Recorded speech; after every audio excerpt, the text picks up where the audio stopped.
I just thought I'd give you a bit of an update on the very large outdoor gazing ball. I've actually added quite a few flowers since last time I posted an update. So I just thought you may want to have a look at where I'm up to. And that's about where I started, I think, around there. And then, as you can see, I've added quite a few. And I'm really enjoying the process. It is taking a while, but I'm only doing it when I feel like it. But I'm really enjoying the process.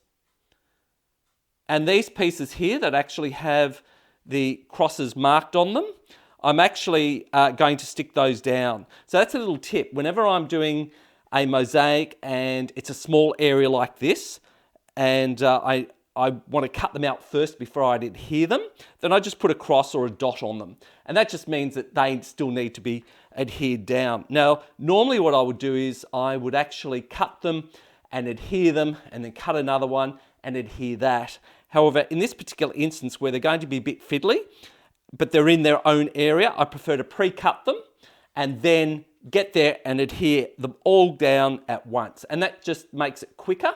It's a quicker process and it just saves mucking around, and also you get more out the thin set because the thin set is not going to cure in the baggie as quick as if I leave it there for quite a few hours. So I find that works really well. I've also made some hydrangea flowers, which are these ones here, and I'm going to be sticking those here and probably as well in a big group of them too. I really think they've turned out quite pretty. So I've made those, and I've also made some other flowers as well. There you go. There's two stuck there. There you go. And I think they look quite pretty as well.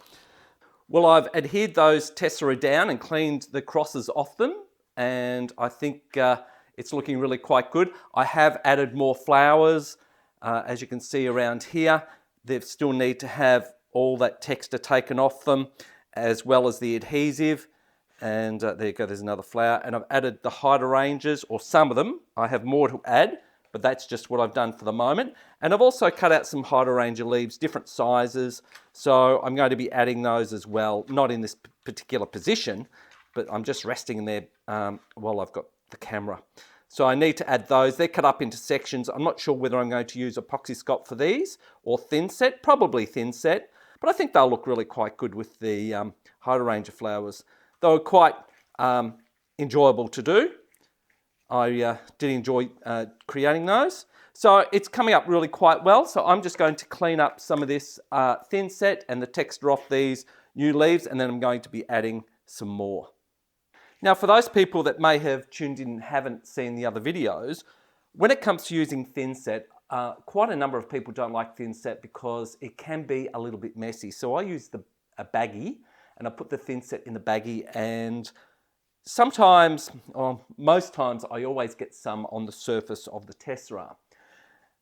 But it's very easy to clean off. Once the adhesive has set underneath the flower, so I allow usually 24 hours, then all I come in is with a damp rag and just wipe the top of the surface down. And as you can see, it's not taking much effort and it cleans up quite well. So providing that it's not caked on, then you will be able to get that thin set off quite easily. Now, another thing that I do is with the damp rag, I also use a tool, and it can be any tool you like.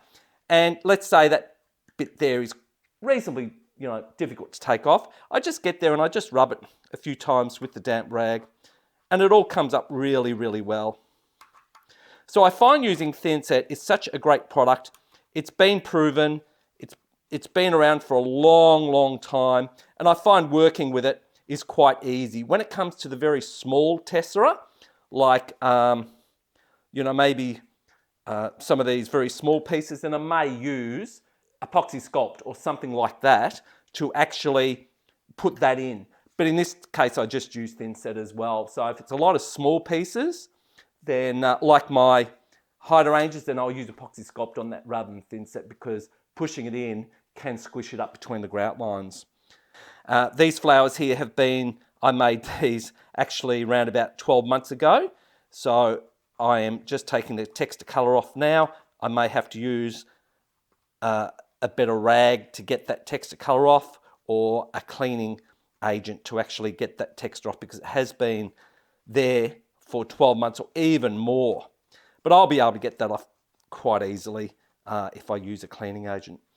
Well, I've created some more flowers and I've adhered those down, and I have also added some more nasturtiums down to the bottom area of the gazing ball, but I've got a lot more to add yet. All this area is going to be filled with nasturtiums. But I think that they look really quite good.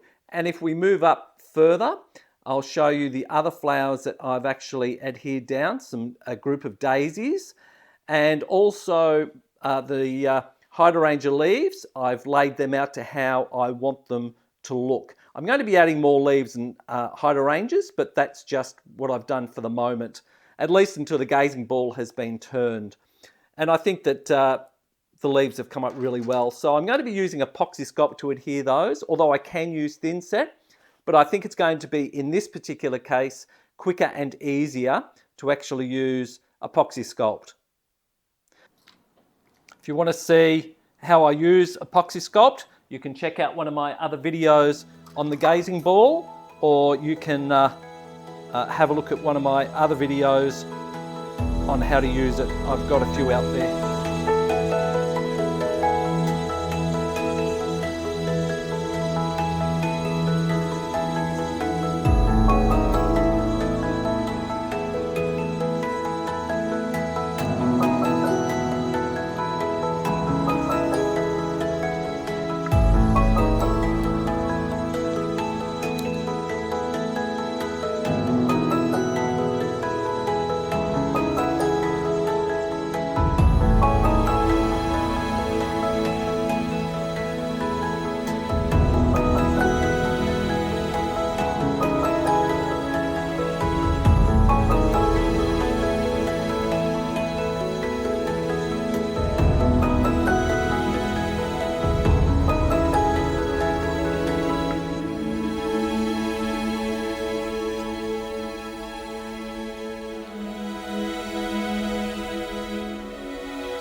Don't forget to wipe your tessera down when you're using epoxy sculpt, because you don't want that residue to harden on it.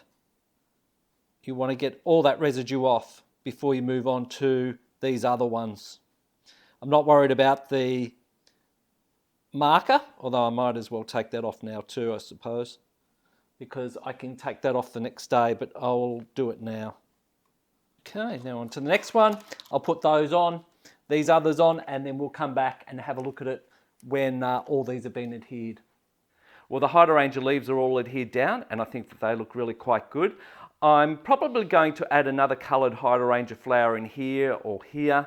I'm not sure yet. I'm definitely going to be adding more, and also some leaves as well. I've really enjoyed creating these hydrangeas, and they're so beautiful and bold. So I'm going to be definitely adding these around the other side of the gazing ball as well.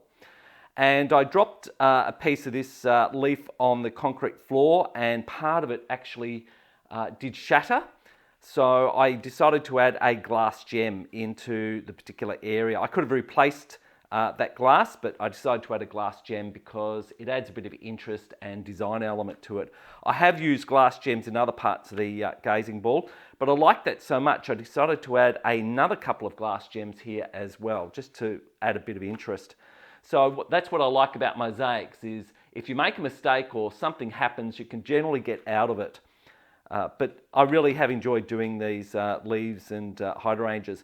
Now, most of the glass I have used on this gazing ball and on these leaves have come from a company called Access Glass, and I'll put their website down the bottom of the screen here, and I'll also add their website in the description box of this video, along with a couple of affiliate links from a couple of other companies. And I've just loved the glass. It's just stunning. The different greens in the leaves just give so much interest to the leaf, and I'm going to be using more of that stained glass in this particular gazing ball as well.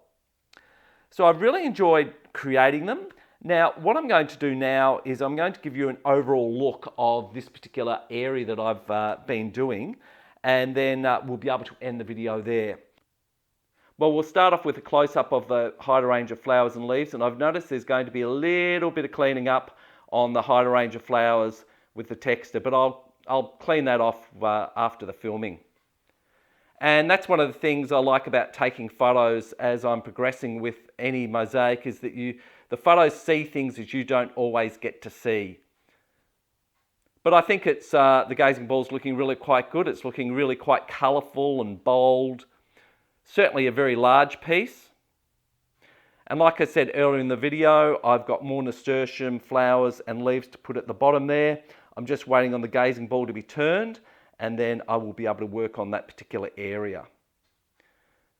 So I'm really enjoying creating it, and I hope you enjoyed the video as well. If you did, think about giving me a like. If you saw value in it, please share it far and wide. If you have a comment, please drop a comment down in the bottom of the comment section on the YouTube channel. I always enjoy reading your comments, and if you have something to say that you'd like to see added to the gazing ball or whatever you'd like, please put a comment down, because I know my other viewers enjoy reading your comments as well. And I'll see you in the next video.